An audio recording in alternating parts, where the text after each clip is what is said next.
ለምን ስጋና ደሜን አልተቀበልክም ሲል ኃጢአተኛ ነኝ እስኪ በሉ ኃጢአተኛ ነኝ በሉት። ድሮንስ እኔ የመጣው ለኃጢአተኛ ነው አለ። ምንድን ነው የምትመልሱት ነው ጥያቄ።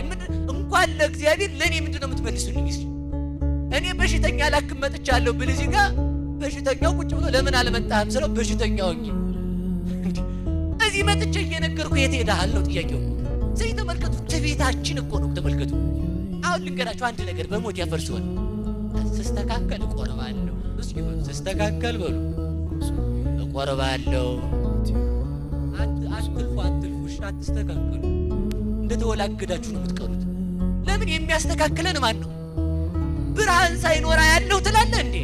የሚያስተካክል እግዚአብሔርን አልፈልግም ካልከው ህይወት አይስተካከልም።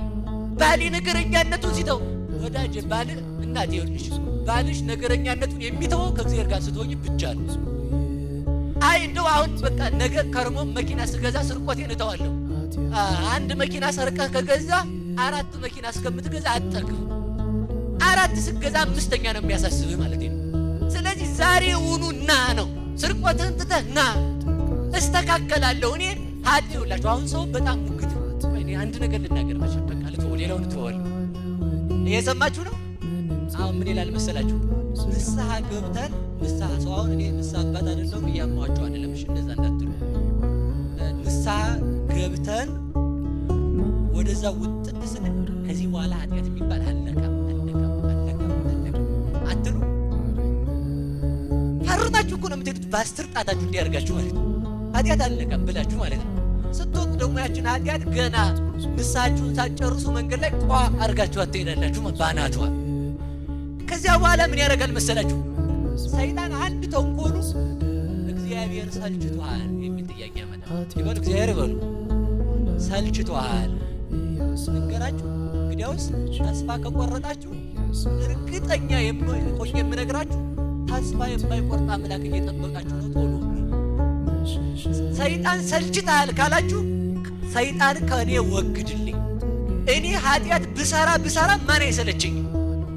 ስለዚህ እንደዚያ የሚያደርገው አንድን ኃጢአት ለ130 ጊዜ ደጋግመን እንድንሰራው ሰይጣን የሚያደርገው ለምንድን ነው ካላችሁኝ፣ ተስፋ ቆርጠን ከእግዚአብሔር ቤት እንድንርቅ። በማን ተስፋ እንድንቆርጥ ንገሩኝ እንጂ በእግዚአብሔር ተስፋ ይቆረጣል። ስለዚህ ምን ማለት አለባችሁ? ሰይጣን እግዚአብሔር ቢምረኝ ተስፋ ካልቆረጠብኝ ዛሬም እድሜ ከሰጠኝ ዛሬም ከሱ ጋር እሆናለሁ። ንስሐ የሚገባው እስከ መቼ እንደሆነ አንድ ነገር ብቻ ልንገራችሁና ልጨርስ።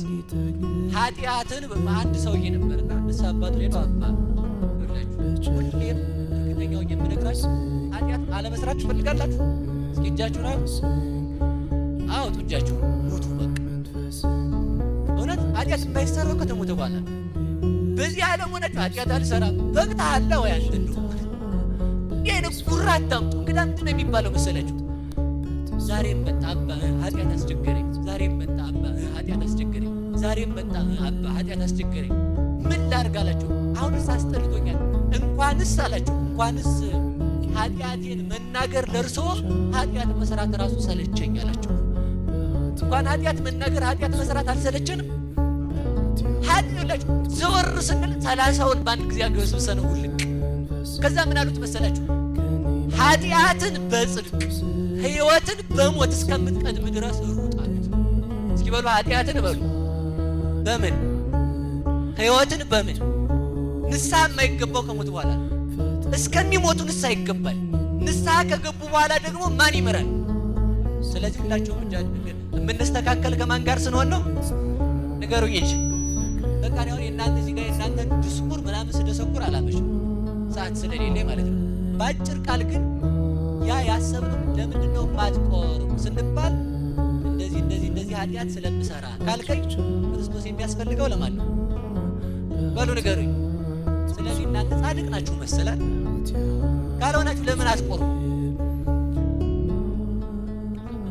እግዚአብሔር ይስጥልኝ። አሁንም እስከ መጨረሻው ያጽናልን እናታችን። እውነታቸውን ነው። እሳቸው እየወቀስኳቸው የሆነ ድንግጥ ብለው ነው እናቴ። ለእግዚአብሔር የሚደነግጥ ሰው ብፁዕ ነው። እውነቴን ነው። እሺ አሁን ስለዚህ ልብ በሉ። መቁረብ ከማን ጋር መኖር ነው?